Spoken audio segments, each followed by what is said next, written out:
1984 সালে বৈজ্ঞানিক সম্প্রদায় প্রকৃতির এমন ভয়াবহ রূপ কেবল অনুভবই করেননি, বরং এই অদ্ভুত রহস্যময় ঘটনাটি না দেখেই 37 জনের জীবন গ্রাস করেছিল। আফ্রিকার রাস্তা দিয়ে যাতায়াতকারী কিছু মানুষ 1 মিনিটের মধ্যেই কোনো আপাত বিপদ ছাড়াই মারা গিয়েছিল। কিন্তু সবচেয়ে আশ্চর্যের বিষয় ছিল যে তাদের সকলেরই একই কারণে মৃত্যু হয়েছিল। কেউ কেউ বলেছিলেন যে এটি পোকামাকড়ের আক্রমণের কারণে হয়েছে, অন্যদিকে সরকারি স্তরে এটিকে রাসায়নিক আক্রমণ বলা হয়েছিল। কিন্তু যখন আসল কারণ জানা গেল তখন এটি বিশ্বাস করা সত্যি কঠিন হয়ে পড়ে। 1984 সালে আগস্টে আফ্রিকার এক প্রত্যন্ত অঞ্চলে ক্যামরুনে একটি খুব অদ্ভুত এবং ভয়াবহ ঘটনা ঘটেছিল। এখানে লেক মোনাউন নামে একটি হ্রদ রয়েছে। এই হ্রদটি তার শান্তিপূর্ণ পরিবেশের জন্য বিশেষভাবে পরিচিত ছিল, কিন্তু সেই শান্তি বিপর্যয়ে পরিণত হতে চলেছে। এই হ্রদের কাছে কয়েকটি গ্রাম অবস্থিত ছিল এবং কাছাকাছি একটি রাস্তা চলে গিয়েছিল।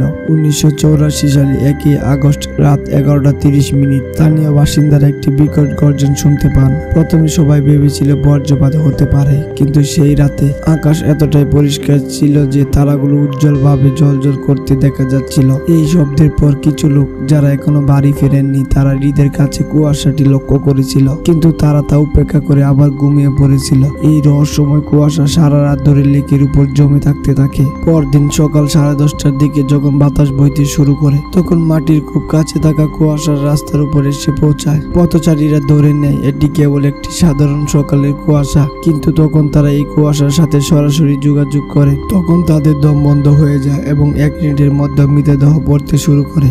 বাতাসের কারণে যখন সমস্ত কুয়াশা চলে যায় তখন রাস্তায় মৃতদেহ ছড়িয়ে ছিটিয়ে পড়ে থাকে। কেউ পায়ে হেঁটে, কেউ মোটর সাইকেলে, কেউ গাড়ির ভিতর মৃত অবস্থায় পাওয়া যায়। এই রহস্যময় কুয়াশা 37 জনের প্রাণ কেড়ে নেয়। কিছুক্ষণ পর পুলিশ এবং ডাক্তাররা ঘটনাস্থলে পৌঁছায়, কিন্তু স্পষ্টই সন্দেহজনক কিছু পাওয়া যায়নি। সমস্ত ক্ষেত্রে প্রাথমিক তদন্ত করা হয়েছিল, কিন্তু নিহত সকলের মৃত্যুর কারণ কি? কারণ হিসাবে দেওয়া হয়েছিল শ্বাসরোধ। এই খবর পুরো এলাকায় আতঙ্ক ছড়িয়ে পড়েছিল। একই সময় একই জায়গায় একই অঞ্চলে 37 জনের মৃত্যু বেশ অদ্ভুত ছিল। অনেকে এটিকে বাদলো বা বাকরুদের আক্রমণ বলতে শুরু করেছিল। অন্যদিকে ক্যামরুনের সরকার এটিকে রাসায়নিক সন্ত্রাসী হামলা বলে অভিহিত করেছিল। এই দুটি কারণে একেবারে অর্থহীন ছিল, কারণ সন্ত্রাসীরা যদি রাসায়নিক সন্ত্রাসী হামলা চালিয়ে থাকে তাহলে এটি অবশ্যই একটি রাসায়নিক হামলা। কিন্তু কেন তারা দূরবর্তী গ্রামের নিরীহ মানুষের উপর সেই আক্রমণ চালাবে? এই রোগের কারণ অনুসন্ধানে রোগের প্রকৃতি ঘুরে যায় এবং বারবার বিশেষজ্ঞদের সন্দেহ ক্যামরুন লাইনের দিকে ঝুঁকে পড়ে। এটি একটি 1600 কিলোমিটার দীর্ঘ ভূগর্ভস্থ আগ্নেয়গিরি, তবে শৃঙ্খল গিনি উপসাগর থেকে শুরু করে আফ্রিকার মূল ভূখণ্ডের মধ্য দিয়ে যায়, যেখানে নিবন্ধনটি রয়েছে তার নিচের দিকে। এই পুরো লাইনটিকে ক্যামরুনের লাইন বলা হয়। ক্যামরুনের উপস্থিত মার্কিন দূতাবাসের সহায়তায় হারালদার সিগারসন নামে একজন বিজ্ঞানীকে এই বিষয়টি তদন্ত করার জন্য ডাকা হয়েছিল। তারা তৎক্ষণাৎ বুঝতে পারে যে লেকের নিচে কার্বন ডাইঅক্সাইড গ্যাস পানিতে দ্রবীভূত হয়েছে। মৃত ব্যক্তিদের ময়নাতদন্তে আরো জানা গেছে যে কার্বন ডাইঅক্সাইডের কারণে দেহে শ্বাসরোধ হয়েছিল। কিন্তু এখানে প্রশ্ন হলো, লেকের নিচে কার্বন ডাইঅক্সাইড কোথায় দ্রবীভূত হয়েছিল?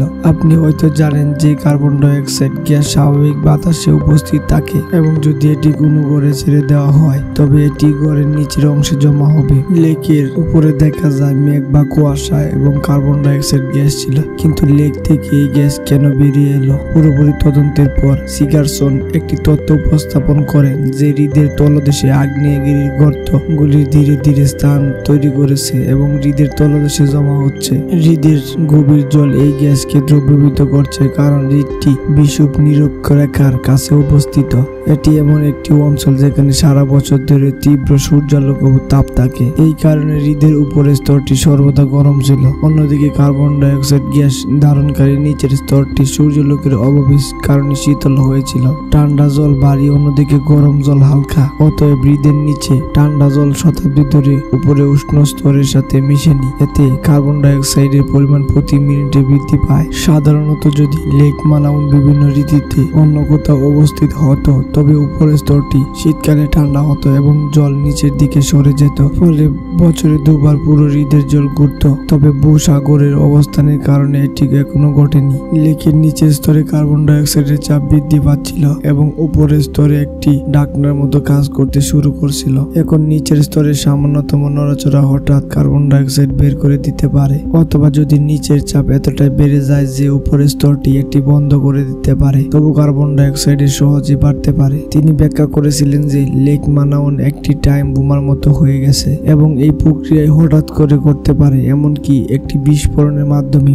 যাই হোক, দুর্ঘটনার আগের রাতে তিনি যে গর্জনকারী শব্দ শুনেছিলেন তা সম্ভবত এই প্রক্রিয়াগুলোর সূচনা ছিল। এই ঘটনাটিকে লিমিনিক ইরাপশন নামকরণ করা হয়েছিল। সিঙ্গারসন 2 বছর কঠোর পরিশ্রমের পর তিনি সায়েন্স ম্যাগাজিনে তার তথ্য প্রকাশ করেছিলেন, কিন্তু অন্যান্য বিজ্ঞানীরা এটিকে অকেজো বলে রিজেক্ট করেছিলেন। যাই হোক, 2 বছর পরে 1986 সালে লেকের 100 কিলোমিটার উত্তরে অবস্থিত লেক নিউসে এরকম একটি ঘটনা ঘটে। ক্যামরন লাইনের উপরে একটি নতুন শিখর অবস্থিত।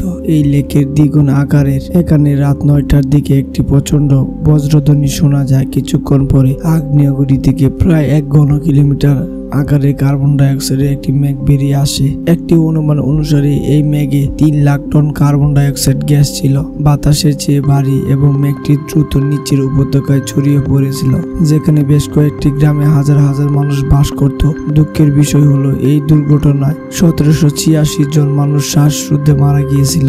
গ্যাসটি এতটাই শক্তিশালী ছিল যে এটি এলাকায় 3500 প্রাণীকে হত্যা করেছিল। আশ্চর্যজনকভাবে মাছি ও পোকামাকড় মৃতদেহের উপর অবতরণ করেননি, কারণ গ্যাসটি এলাকার সমস্ত পোকামাকড়কে মেরে ফেলেছিল। বিষাক্ত গ্যাস থেকে মাত্র 5 জন বেঁচে গিয়েছিল। সম্ভবত তারা উচ্চ স্থানে অবস্থান করছিল। কেউ কেউ 36 ঘন্টা অজ্ঞান ছিল, এবং যখন তারা জ্ঞান ফিরে পায় তখন তারা তাদের আত্মীয় স্বজন এবং বন্ধু বান্ধবদের মৃত অবস্থায় দেখতে পায়। লেক নেওয়াস ইনসিডেন্ট এই বিবৃতির মাত্র 1 মাস আগে সিগারসন তার তথ্য প্রকাশ করেছিল, যা অকেজো বলে রিজেক্ট করা হয়েছিল। কিন্তু এই ঘটনার পর থেকে বিশ্ব অবশেষে তার তথ্যে বিশ্বাস করেছিল। এখন সারা বিশ্বের বৈজ্ঞানিক সম্প্রদায় এই রহস্যময় জিনিসটিকে সঠিকভাবে বোঝার জন্য এই দুটি জেলার দিকে ঝুঁকেছে।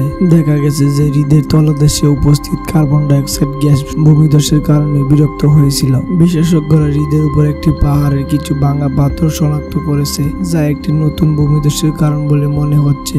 যখন হাজার হাজার টন পাথর হ্রদে পড়েছিল, তখন তারা নিচের স্তরকে উপস্থিত কার্বন ডাই অক্সাইড জলকে বিঘ্নিত করেছে এবং গ্যাস একই সাথে উঠে এসেছিল। এই প্রক্রিয়াটি এতটাই ভয়ঙ্কর ছিল যে এটি লেকে 25 থেকে 49 মিটারের সুনামির সূত্রপাত করেছিল, যার ঢেউগুলো লেকের প্রান্তে আঘাত করেছিল, যার চিহ্নগুলো পরে দেখা গিয়েছিল। লিমিনিক ইরেকশনের ধ্বংসসজ্জ দেখে সকলের মনে একটি প্রশ্ন ঘুরপাক খাচ্ছিল যে এমন ঘটনা আবার ঘটতে পারে কিনা। দেখা গেল যে মানাউন ও নিউজ উভয় হ্রদে কার্বন ডাই অক্সাইডের ঘনত্ব এখনো বাড়ছে। এর অর্থ হলো বিপদ এখনো শেষ হয়নি। বৈজ্ঞানিক সম্প্রদায় এই ঝুঁকি কমাতে বেশ কয়েকটি ধারণা প্রস্তাব করেছিল, তবে সবচেয়ে সাশ্রয়ী এবং বাস্তবসম্মত ধারণাটি ছিল উভয় লেক গভীরে পাইপ ঢুকিয়ে কার্বন ডাই অক্সাইড নিষ্ক্রিয়ণ করা। 2009 সালের মধ্যে নাউস সম্পূর্ণরূপে গ্যাস মুক্ত করা হয়েছিল এবং 2019 সালের মধ্যে সম্পূর্ণরূপে গ্যাস মুক্ত করা হয়েছিল। উভয় লেক চুনের ক্ষয় থেকে পরিষ্কার করা হয়েছে। তবে পৃথিবীতে আরো একটি হ্রদ আছে যা এখনো হুমকির ঝুঁকিতে থাকতে পারে, এবং মনে রাখবেন, যদি সেই হ্রদ এখনো কিছু ঘটে তবে হাজার হাজার নয় লক্ষ লক্ষ প্রাণহানি হতে পারে। এই লেক কঙ্গো গণতান্ত্রিক প্রজাতন্ত্র এবং রুয়ান্ডার সীমান্তে অবস্থিত একটি হ্রদ। এটি এত বড় যে 50টি হ্রদ এর ভিতরে ঢুকতে পারে। এর গভীরতার দিক থেকে এটি নিউসের হ্রদের চেয়ে দ্বিগুণ গভীর। এই আকারের হ্রদ নিউসের সক্রিয় অঞ্চলের উপরে উপস্থিত একই রকম পরিস্থিতির সম্মুখীন হচ্ছে। এর অর্থ হলো সারা বছর সূর্যালোকের কারণে যে জল ঘুরে না। আরো উদ্বেগজনক ভাবে নিউস হ্রদে কার্বন ডাই অক্সাইডের পাশাপাশি মিথেনও রয়েছে। কার্বন ডাই অক্সাইডের তুলনায় মিথেনের পানির সাথে মিশ্রিত হওয়ার ক্ষমতা দুর্বল, যে কারণে এর পরিস্থিতি দ্রুত দেখা দিতে পারে।